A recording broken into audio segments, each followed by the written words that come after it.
Pessoal, graça e paz, mais uma vez. Para mim é uma alegria, poder estar aqui junto com vocês, adorando a Deus nessa conferência. Desde já peço perdão também, porque agora à tarde eu estarei pregando no evento da AMIF, na cidade de Pesqueira, e aí eu não vou poder estar com vocês aí à tarde, tá bom? Mas para mim é uma grande honra, grande alegria. Desde já agradeço a confiança ao pastor Guilherme, ao Bruno. Eu conheço o Bruno em uma missão que nós realizamos, a missão Mandacaru, do pastor amigo nosso, pastor Pedro. E conheço o Bruno desde lá, e Deus tem abençoado muito a vida do Bruno, e eu tenho visto o crescimento dele, como Deus tem abençoado as nossas vidas através também da sua vida. Meus irmãos, vamos abrir a palavra do Senhor no livro de 1 Coríntios, capítulo 2. O tema da minha palavra é cristianismo puro e simples. E aí eu convido você, se você tiver com a sua Bíblia, abra por gentileza na primeira carta de Paulo aos Coríntios, capítulo 2. Irei ler do versículo 1 ao versículo de número 5.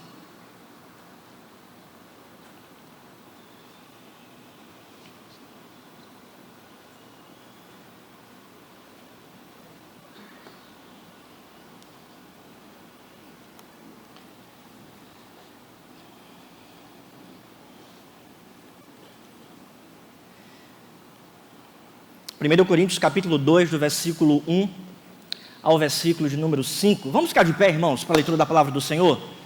Aqueles que puderem. Diz assim a palavra de Deus: Eu, irmãos, quando fui ter convosco, anunciando-vos o testemunho de Deus, não o fiz com ostentação de linguagem ou de sabedoria, porque decidi nada saber entre vós, senão a Jesus Cristo e este crucificado. E foi em fraqueza, temor e grande tremor que eu estive entre vós, e a minha palavra e a minha pregação não consistiram em linguagem persuasiva de sabedoria, mas em demonstração do Espírito e de poder, para que a vossa fé não se apoiasse em sabedoria humana, e sim no poder de Deus. Vamos orar mais uma vez? Senhor Deus, amado Pai, nós louvamos o Teu nome pela leitura da Tua palavra, e te pedimos, ó Deus, que o Teu Espírito Santo ilumine o nosso entendimento para compreendermos a palavra do Senhor. Tem misericórdia de nós, Pai, fala ao nosso coração mediante a pregação do Teu Evangelho, e que possamos entender a realidade, a profundidade e as implicações, ó Deus, de um cristianismo puro e simples, do verdadeiro cristianismo puro e simples. Nós te pedimos isso, nós rogamos pela ação do Teu Espírito Santo na nossa vida, assim nós oramos, em nome de Jesus. Amém. Você pode se assentar.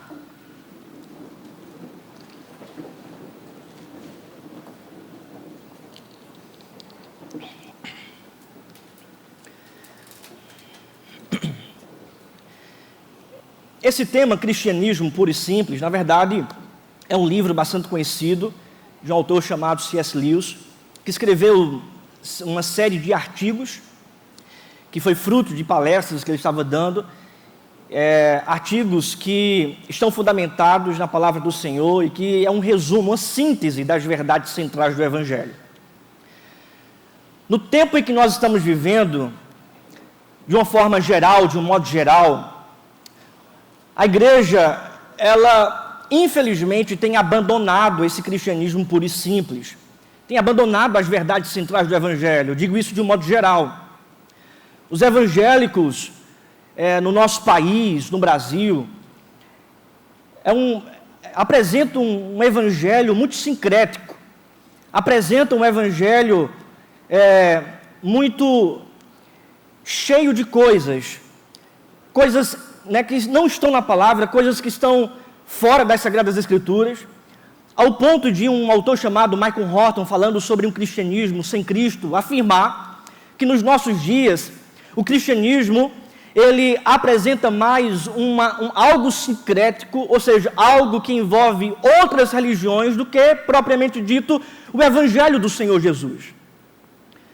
O texto que nós acabamos de ler está tratando especificamente sobre a mensagem cristã, sobre o evangelho que é puro e que é simples, sobre um cristianismo que é puro e que é simples.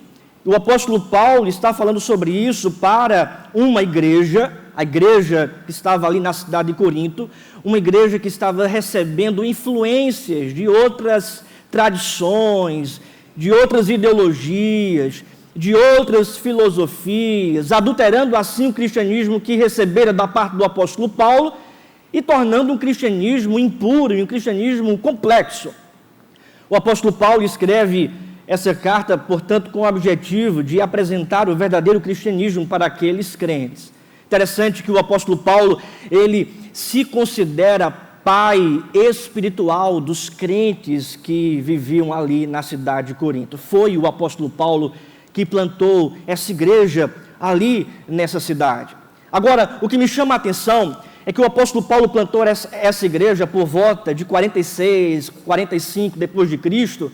Contudo, essa cidade ela é marcada por uma influência que aconteceu em 36 a.C., quando ela se tornou uma província de Roma e muitas pessoas passaram a habitar naquela cidade de tal modo que havia ricos, pobres, livres, escravos, senhores e servos. Quando Paulo chega e prega o evangelho, muitos se convertem, de tal modo que aquela igreja naquela cidade é uma igreja plural, gente de várias nacionalidades, de várias etnias, havia ricos, poderosos ali naquela igreja, como também escravos indigentes.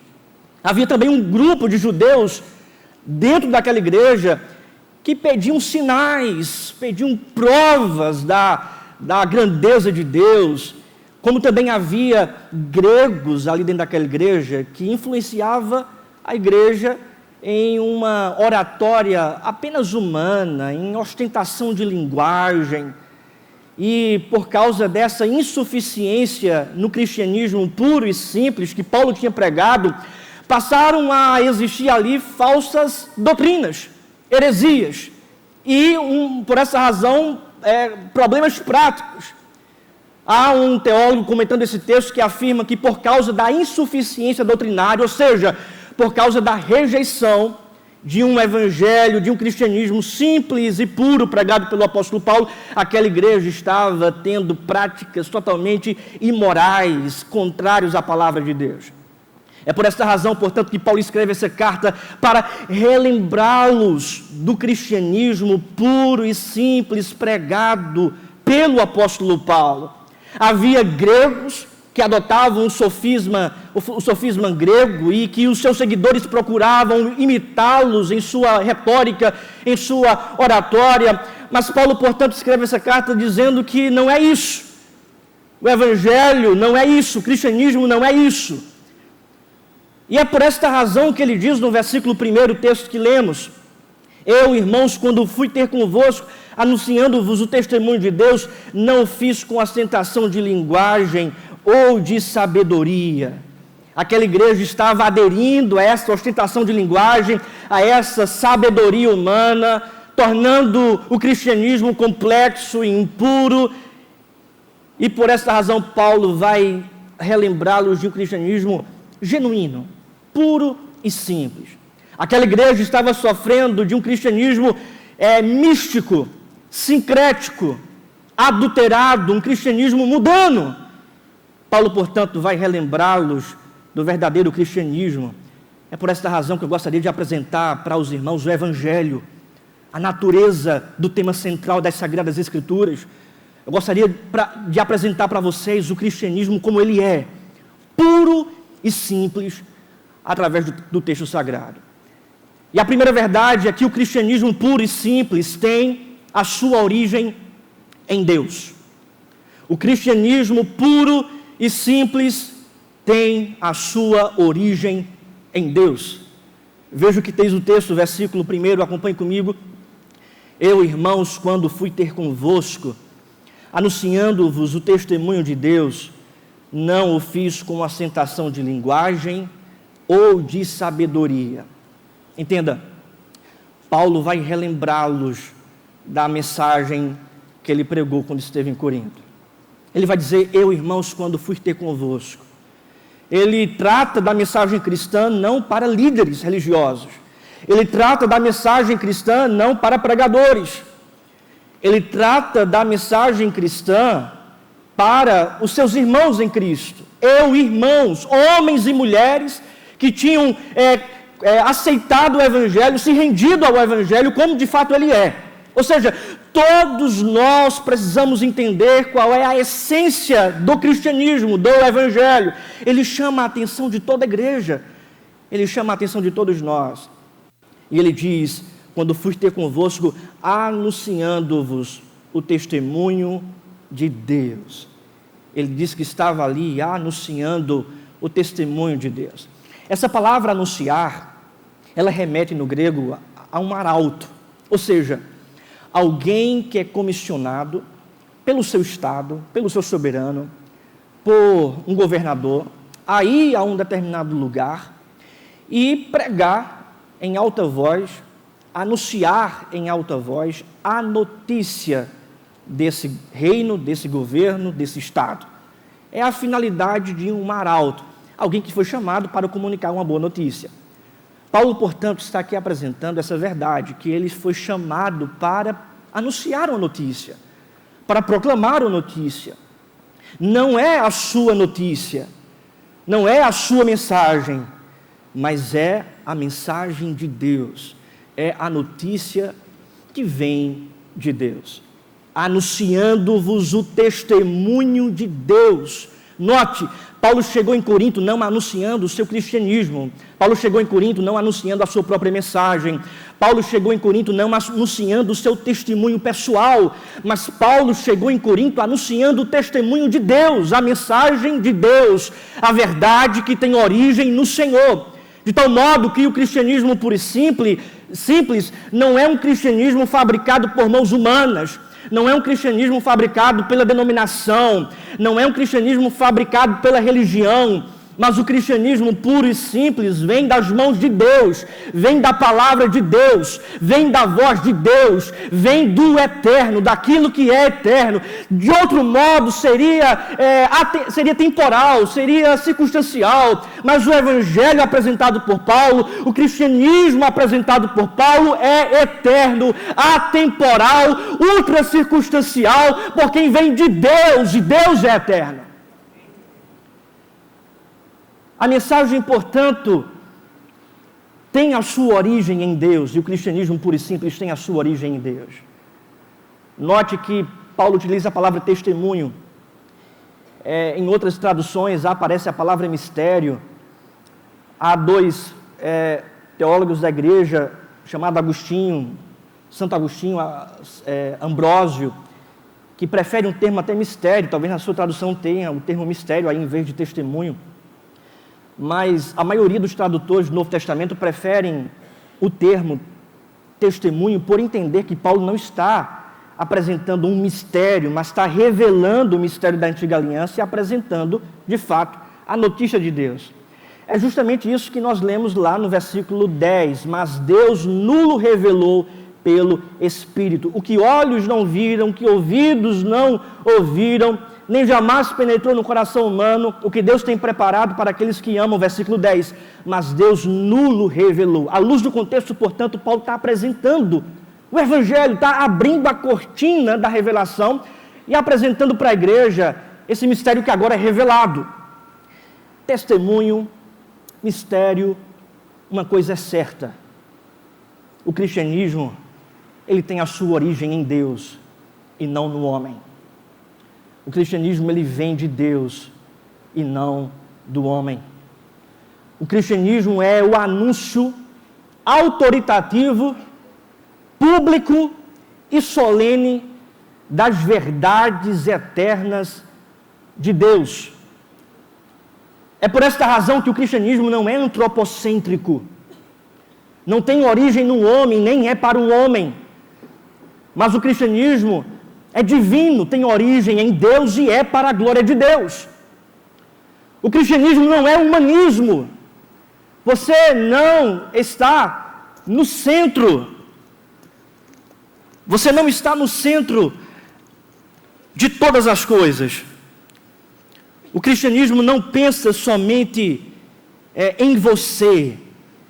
O cristianismo não está para você, mas o cristianismo está para servir a Deus. O cristianismo está para a glória de Deus. Deixa eu só ajeitar aqui. Estão me ouvindo? Pediram para ajeitar aqui só. Estão me ouvindo bem agora? Ok? O cristianismo tem essa finalidade, de servir a Deus e a glória de Deus. A gente olha para esse texto e nós percebemos aqui uma coisa muito interessante, muito importante. É que o verdadeiro cristianismo, ele vem com o objetivo de entendermos que essa fé que nós acreditamos, essa palavra que nós acreditamos, tem a sua origem em Deus e é para a glória dele. Agora, um ponto importante. Paulo anunciou esse cristianismo como um arauto, isto é, ele não está falando sobre Deus. O cristianismo não é algo sobre Deus. O cristianismo é a palavra de Deus vindo até nós. O cristianismo não é alguma coisa que você escuta sobre Deus, mas verdadeiramente, quando nós ouvimos as verdades de Cristo, nós estamos ouvindo, de fato, a voz de Deus, a palavra de Deus. E aqui uma exclamação: o cristianismo não é uma palestra motivacional. O cristianismo não é um ensino motivacional. O cristianismo não é alguém vindo até você, vindo até nós e falando sobre as verdades, sobre Deus, mas na verdade o cristianismo é alguém vindo até nós, a igreja vindo até nós e anunciando a palavra de Deus, a voz de Deus, de maneira que nós ouvimos não sobre Deus, mas nós ouvimos a voz de Deus. Isso é o cristianismo. É quando nós ouvimos não alguém falar sobre Deus, mas ouvimos a voz de Deus vinda até nós. O reformador de Genebra, falando sobre essa verdade, ele diz que quando os pregadores pregam o evangelho, a igreja não está ouvindo sobre Deus, mas a igreja está ouvindo a voz de Deus. Nós não estamos ouvindo sobre Deus, mas Deus está vindo até nós, anunciando a sua palavra. Martinho Lutero chega a afirmar que a pregação do cristianismo é o sacramento verbal, ou seja, é Deus vindo até nós em sua palavra. Note que Deus criou a humanidade por meio da sua palavra.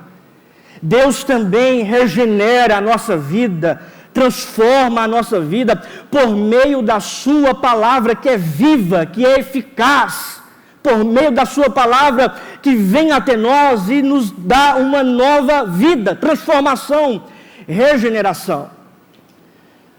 A segunda verdade é que o cristianismo puro e simples, além de ter a sua origem em Deus, o cristianismo puro e simples, ele é uma apresentação de Cristo. O cristianismo puro e simples é uma apresentação de Cristo. Veja o que diz o texto, versículo 2. Acompanhe aí comigo a leitura. Porque decidi nada saber entre vós, senão a Jesus Cristo e este crucificado. Paulo diz: eu decidi nada saber entre vocês, senão a Jesus Cristo e este crucificado. Vejam, o interesse de Paulo não é contra o conhecimento. Eu decidi nada saber entre vós. Isso não quer dizer que Paulo não queria nada saber em relação ao conhecimento, não é isso. Mas o que Paulo aqui está querendo dizer é que ele não quer aderir à ostentação de linguagem, à sabedoria humana, adulterando o evangelho que ele recebeu de Deus, com vista a agradar os ouvintes, com vista a ganhar e ser aceito por aquela igreja. Paulo, ele, portanto, não quis nada saber disso, à luz do contexto. Ele termina a primeira parte no versículo dizendo: eu não fiz com ostentação de linguagem, não fiz com sabedoria humana, porque decidi nada saber entre vós. Ou seja, ele não estava ali pregando para agradar a plateia. Ele não estava ali pregando para agradar os ouvintes. Ele não estava ali pregando para agradar as pessoas. Pelo contrário, ele decidiu nada saber entre vós, senão a Jesus Cristo e este crucificado. O que significa isso? Significa que, na mentalidade de Paulo, o cristianismo é Cristo. Se retirar Cristo, ou colocar alguma coisa de pé de igualdade a Cristo, deixou de ser cristianismo, deixou de ser o Evangelho. O cristianismo, portanto, apresentado por Paulo, não é um cristianismo sincrético, místico, adulterado, mas o cristianismo pregado por Paulo é cristocêntrico. A mensagem pregada por Paulo é uma mensagem cristocêntrica. O evangelho pregado por Paulo é um evangelho cristocêntrico. Ele diz: eu quis nada saber entre vós, senão a Jesus Cristo e este crucificado. Isso não quer dizer que Paulo só pregava sobre a cruz de Cristo, ou sobre a crucificação de Cristo, ou sobre a paixão de Cristo, não é isso. Mas ele está querendo dizer que a cruz de Cristo, a sua crucificação, o motivava a pregar todo o conselho de Deus, todas as verdades oriundas ao Evangelho. Até porque todas as Escrituras dão testemunho de Cristo. O tema central das Sagradas Escrituras é Cristo. E é por esta razão que Paulo diz: eu prego a Cristo e este crucificado. Isso porque na filosofia grega havia essa influência naquela igreja de muitos ali rejeitarem o Evangelho, porque para os gregos a ideia de um Deus encarnado, que se encarna, que vira gente, e não era aceito pelos gregos. Mas ainda a ideia de um Deus que é crucificado, que morre. Para os gregos, Deus, ele não pode morrer. E o Deus que foi crucificado, mas ainda que ressuscite ao terceiro dia, para eles era uma abominação. Mas para Paulo não. E preste bastante atenção aqui, meus irmãos. Paulo diz: eu prego a Cristo e este crucificado. Por quê? Porque a cruz de Cristo é o fundamento da igreja receber todas as outras bênçãos espirituais. Veja, a cruz de Cristo é o fundamento da igreja receber todas as outras bênçãos espirituais. É por causa da cruz de Cristo que nós somos justificados. É por causa da cruz de Cristo que os nossos pecados são perdoados. É por causa da cruz de Cristo que nós somos reconciliados com Deus. É por causa da cruz de Cristo que nós temos a esperança de vida eterna. É por causa da cruz de Cristo que nós somos santificados. É por causa da cruz de Cristo que nós temos um modelo de santidade: negue-se a si mesmo, tome a sua cruz. É por causa da cruz de Cristo que nós temos a certeza que os nossos pecados foram perdoados e temos a convicção que um dia vamos morar no céu. É por causa da cruz do nosso Senhor e Salvador Jesus Cristo que toda a nossa dívida foi paga, o sangue foi derramado e os nossos pecados foram perdoados. É por causa da cruz de Cristo que nós temos a convicção, a consciência, a certeza que pode dar o que der. Nós estamos bem amarrados pelo amor do Senhor Jesus na cruz e nada pode nos arrebatar desse amor, nada pode nos arrebatar das mãos do Senhor, nada pode nos arrebatar da cruz do nosso Senhor e Salvador Jesus Cristo, nem mesmo o diabo pode nos arrebatar das mãos de Cristo, que nos comprou por um alto e sublime sangue na cruz do Calvário.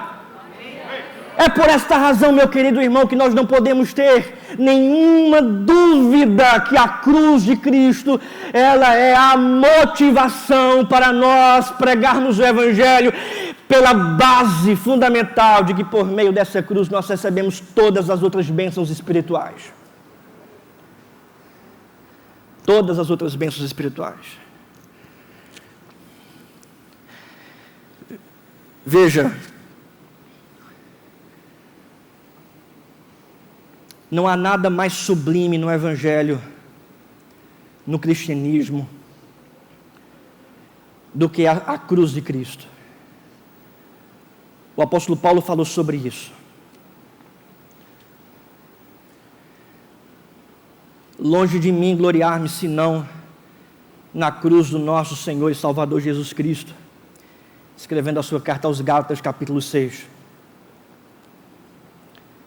Não há nada mais forte e motivador do que olharmos para a cruz, porque é essa cruz, é essa obra que nos mantém de pé.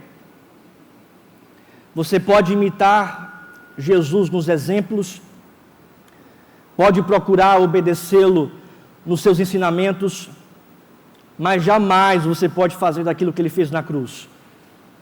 É algo exclusivamente dele, do unigênito de Deus. As pessoas dizem aí fora que o que é mais importante no cristianismo são as bem-aventuranças. Elas são importantes. Perdão, irmãos, está saindo aqui. Isso. Elas são importantes. Elas são fundamentais, as bem-aventuranças. Mas nada se compara àquilo que ele fez na cruz.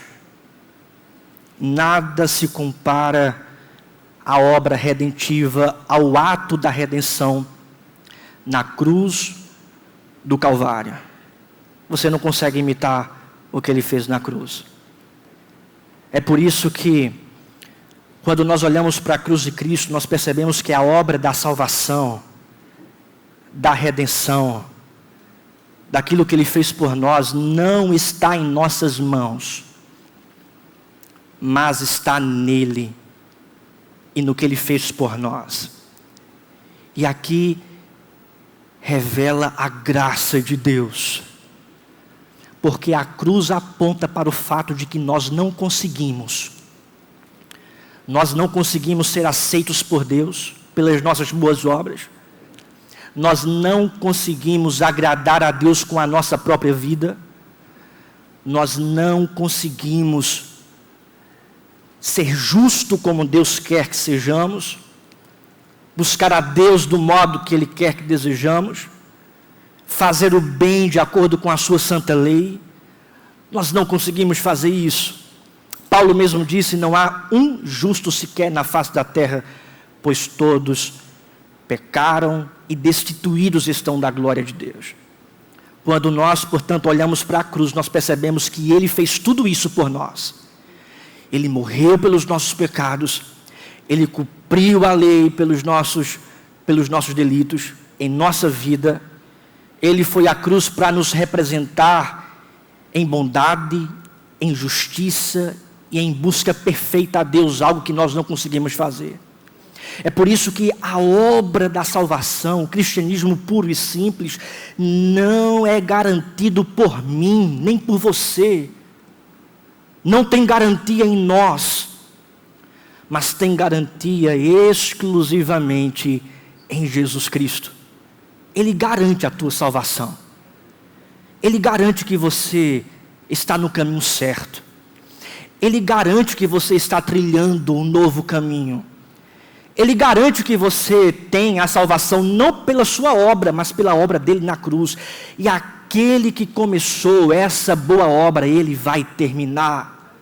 É por esta razão, meu querido irmão, que uma vez salvo, é salvo para sempre. Porque a obra da salvação não depende de nós. Não depende de mim, de você, mas depende dele. Se ele começou, ele vai terminar. Se dependesse de mim, de você, a gente poderia falhar, e essa obra poderia ir por água abaixo. porque somos falhos. Mas essa obra não depende de mim, não depende de você, depende exclusivamente de Cristo Jesus. Vejam, Paulo está, portanto, apresentando essa verdade, que o cristianismo puro e simples é a apresentação de Cristo.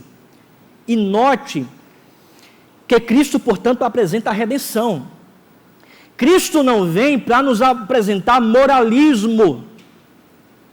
O cristianismo não é moralismo. Cristo não vem para nos apresentar o humanismo. Cristianismo não é você no centro. Cristo não vem para apresentar legalismo, faça isso, faça aquilo e você vai receber a salvação. Não. Tudo que você fizer não vai ser aceito por Deus, porque até as boas obras para Deus é como trapo de imundície. Você deve buscar se apegar a Cristo, Ele fez por ti. Vejam, o Evangelho não é o Evangelho da autoajuda, não é o Evangelho triunfalista, não é o Evangelho que diz, você vai ter vitória o tempo todo. Não é um manual de instrução, mas a Bíblia apresenta o Evangelho que é redenção para nós. A Bíblia apresenta o Evangelho que é Cristo vindo até nós. A Bíblia apresenta o Evangelho que diz, por mais que você tente fazer algo, você não vai conseguir ser salvo, alcançar as benesses de Deus pela sua própria conduta ou por aquilo que você faz. O Evangelho não é isso. O Evangelho, portanto, é a redenção vindo até nós, é a salvação vindo até nós.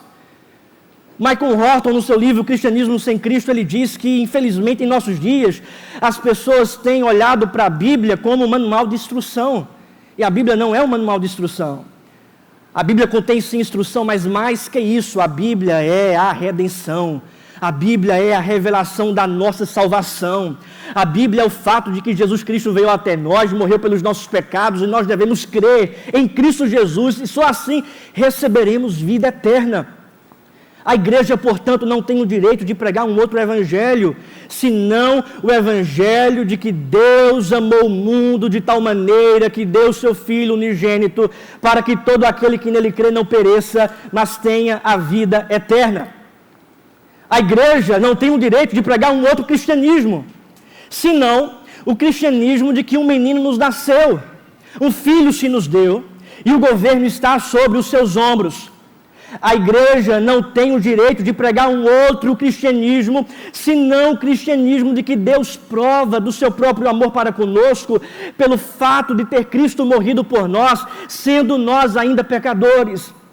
A igreja não tem o direito de pregar um outro cristianismo, senão o cristianismo de que por meio de Cristo Ele nos perdoou, Ele nos reconciliou e Ele nos salvou. A igreja não tem o direito de pregar um outro cristianismo, senão o cristianismo de que pelo poder da cruz, pelo poder do Evangelho, há salvação para todo aquele que crê.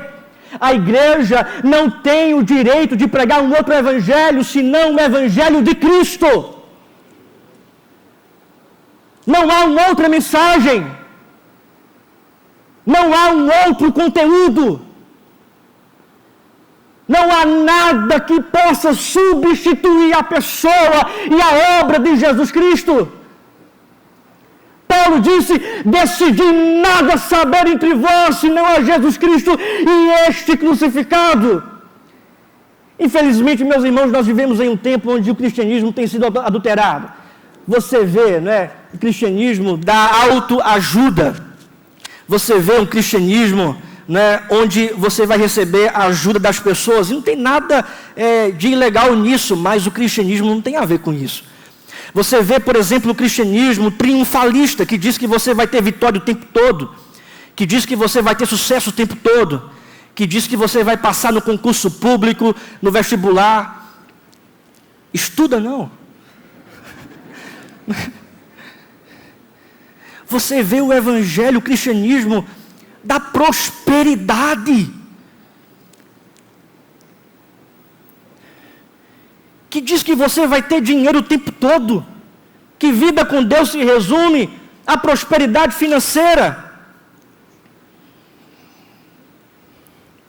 Você vê nos nossos dias um cristianismo motivacional, um cristianismo coach, que coloca o homem no centro, que está para motivar o homem, que o cristianismo se resume em vir para a igreja, escutar uma palavra boa, motivacional, para você começar a segunda-feira com ânimo. Isso não é evangelho, isso não é o cristianismo. Mas o cristianismo diz que nós somos pecadores, que nós pecamos contra o Senhor, que nós desobedecemos a Deus por palavras, por ações, por atitudes, e que nós necessitamos de Jesus Cristo para a nossa redenção, e que nós precisamos crer de toda a nossa alma, de todo o nosso entendimento, de toda a nossa vida, crer em Jesus Cristo como o único e suficiente Salvador para as nossas vidas, e o cristianismo, portanto, apresenta Cristo e nada mais. Você pode perguntar, mas pastor, é sempre Cristo? O cristianismo é sempre Cristo? Me permita ilustrar com um relato do pastor batista Charles Spurgeon. Falando sobre isso, ele relata, dizendo que um jovem pregou a palavra, e logo depois do sermão ele procurou um pastor mais experiente e disse: o que é que o senhor achou do meu sermão? E aí o pastor mais experiente, mais sábio, ele disse: eu não gostei do seu sermão porque você não apresentou o evangelho, não apresentou o cristianismo. E aí ele disse: mas pastor, eu apresentei o que o texto estava dizendo, e o texto não estava falando nada sobre Jesus, sobre o evangelho. E aí ele ilustrou, ele estava em Londres, e ele disse: aqui na Inglaterra sempre existe uma rua, em qualquer vila, em qualquer cidade, que chega à metrópole, que é Londres. Da mesma forma, nas Sagradas Escrituras, sempre existirá uma rua, um caminho, uma ponte, que chega até a metrópole, que é Jesus Cristo. O Evangelho, portanto, é a apresentação de Cristo. O cristianismo puro e simples tem a sua origem em Deus, é a apresentação de Cristo. Em terceiro lugar, o cristianismo é a demonstração do poder do Espírito. Veja o que diz o texto aí, o versículo 4. Versículo 4 e 5. Porque decidi nada, ou melhor, a minha palavra e a minha pregação não consistiram em linguagem persuasiva de sabedoria, mas em demonstração do Espírito e de poder, para que a vossa fé não se apoiasse em sabedoria humana, e sim no poder de Deus. Ele diz no versículo 3, que esteve lá em fraqueza, temor e grande temor, que eu estive entre vós, diz Paulo, e a minha palavra não consistiram em linguagem de sabedoria persuasiva, mas em demonstração do Espírito. A pregação do apóstolo Paulo, portanto, ali em Corinto, era uma pregação poderosa, cheia de poder. Ele diz demonstração do poder e do Espírito. Não é uma pregação apenas teórica, não é apenas luz na mente, mas como disse Jonathan Edwards, é fogo no coração. É demonstração não de sabedoria humana, mas demonstração do Espírito. Não é a apresentação de palavras persuasivas, mas é a demonstração do Espírito e do poder. Paulo utiliza aqui 3 palavras para destacar essa essa poderosa pregação, essa poderosa mensagem, esse poder que vem do cristianismo? A primeira palavra é demonstração, que dá a ideia de algo que é irrefutável. Ou seja, algo foi apresentado, algo foi demonstrado, algo foi ali anunciado, demonstrado, e isso é irrefutável, ninguém pode refutar, é uma prova inquestionável. A segunda palavra apresentada por Paulo é a palavra Espírito, que é a primeira vez que aparece aqui a menção à terceira pessoa da Trindade, o Espírito Santo. E todas as vezes, irmãos, que há a pregação do Evangelho no livro de Atos, o que antecede a pregação é a ação do Espírito Santo, é o enchimento do Espírito Santo na vida da igreja. E a terceira palavra apresentada é a palavra poder. E esse poder aqui não é milagres, não são prodígios, sinais miraculosos, mas esse poder aqui é a ideia de um poder sobrenatural, invisível, interno, que acontece no coração do pecador à medida que ele ouve o Evangelho de Cristo. É o que nós chamamos na teologia, não é, de vocação eficaz, ou graça irresistível. É quando o pecador ouve a pregação do Evangelho e ele é chamado internamente pelo Espírito Santo e a sua vida é transformada e ele é regenerado e ele é mudado pela pregação do Evangelho. Esse poder do cristianismo, portanto, ele é irrefutável, ou seja, é uma demonstração, vem do Espírito Santo, ou seja, tem a sua origem não na pregação em si, não na palavra em si, não na mensagem em si, mas tem esse poder vindo do próprio Deus. Deus, ele é a mensagem e ele atua à medida que as pessoas vão ouvindo a mensagem. É por isso que é poderosa, porque Deus está presente.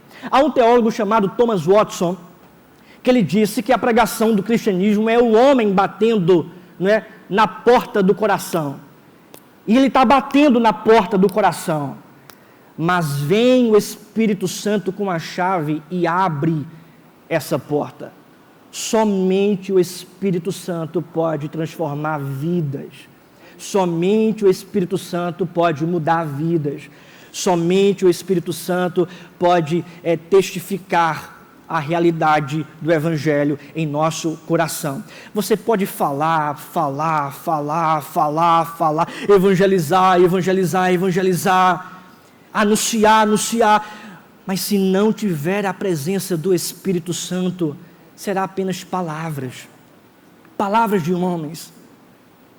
Mas quando o Espírito Santo enche a nossa vida, o nosso coração, e anunciamos, portanto, a pregação, o cristianismo, a mensagem, essa mensagem ela é poderosa, porque o Espírito Santo está atuando por meio da pregação, por meio da mensagem, alcançando vidas, transformando vidas.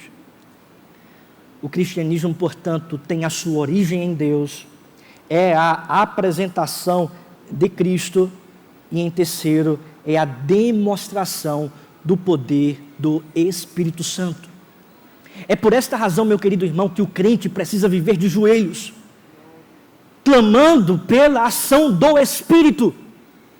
O crente vive de joelhos, dependendo da ação do Espírito Santo. O crente precisa se encher do Espírito Santo.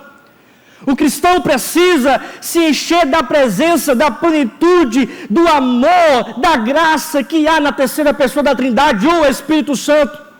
Nós precisamos, queridos, ser cristãos que de fato não apenas falam que são, não apenas dizem que são, mas são cheios do poder do Espírito Santo.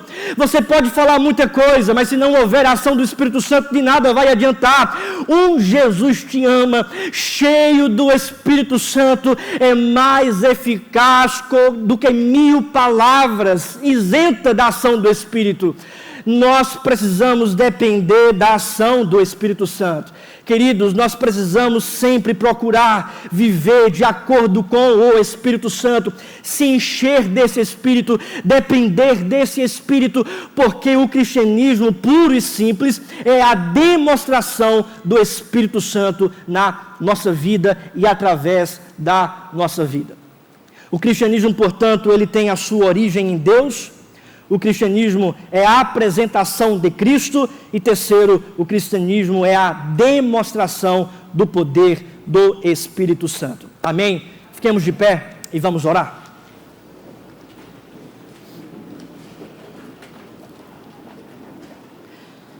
Senhor Deus, amado Pai, nós te rendemos graças e louvor pela tua bondade, pela tua graça, pela tua misericórdia sobre as nossas vidas.